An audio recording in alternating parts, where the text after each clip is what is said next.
ಕ್ಷಣಕ್ಕಾಗಿ ನಾನು ಈಗ ವೈಕುಂಠಕ್ಕೆ ಬಂದನು. ಲಕ್ಷ್ಮೀ ಸಮೇತನಾದ ನಿಮ್ಮನ್ನು ಕಂಡು ಧನ್ಯನಾದನು.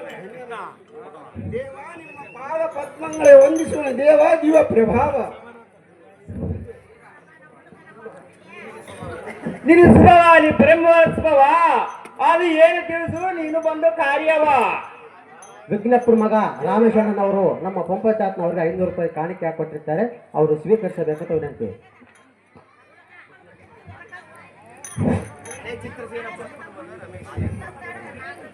ವಿಘ್ನಪುರ ಮಗ ರಾಮೇಶ್ ಇವರು 500 ರೂಪಾಯಿಗಳನ್ನು ಕಾಣಿಕೆ ಸಲ್ಲಿಸಿದ್ದಾರೆ. ಆ ಶಾಂಭವಿಯು ಶ್ರೀಮನ್ನಾರಾಯಣನು ಅವರಿಗೆ ಧನ ಸಂಪತ್ತು ಐಶ್ವರ್ಯ ಸಂಪತ್ತು ಕೊಟ್ಟು ರಕ್ಷಿಸಲೆಂದೇಳಿ ಹಾರೈಸುತ್ತೇವೆ.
ಭೂಲೋಕದಲ್ಲಿ ದುಷ್ಟರಾದ ಶಕ್ತಿ ಸೂದನ ಪ್ರಸೂದನನೆಂಬ ದೈತ್ಯರು ದೇವಾಲಯಗಳನ್ನು ಕೆಡವಿ ಮುನಿಗಳ ಮಾಡುವ ತಪಸ್ಸನ್ನು ಕೆಡಿಸಿ ಯಜ್ಞ ಯಾಗಾದಿಗಳನ್ನು ಭಂಗಪಡಿಸಿ ಸುರ ನಾರಿಯರಂ ಪರಿಪರಿಯಿಂದ ಬಾಧಿಸಿ ಮದೋನ್ಮತ್ತರಾಗಿ ಮೆರೆಯುವರು.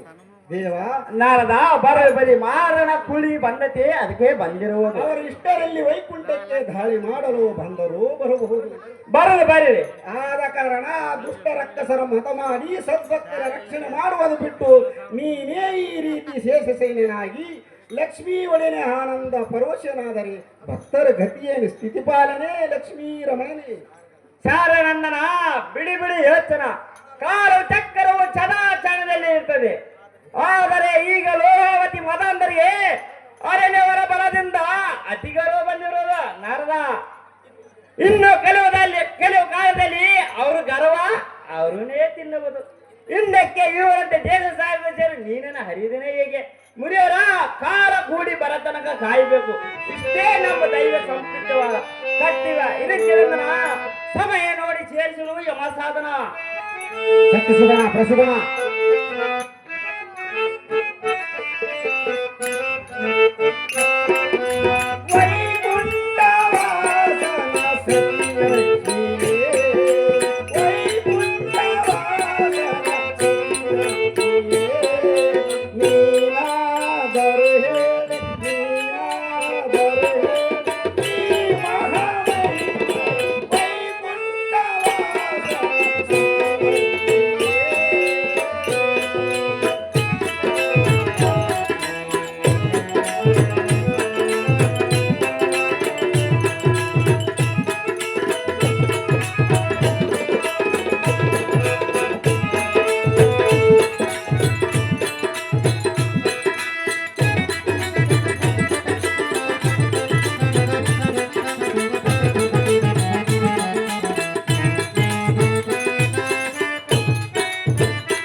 ಅಮ್ಮ ಲಕ್ಷ್ಮೀದೇವಿ ನೀನಾದರೂ ಹೇಳಮ್ಮ.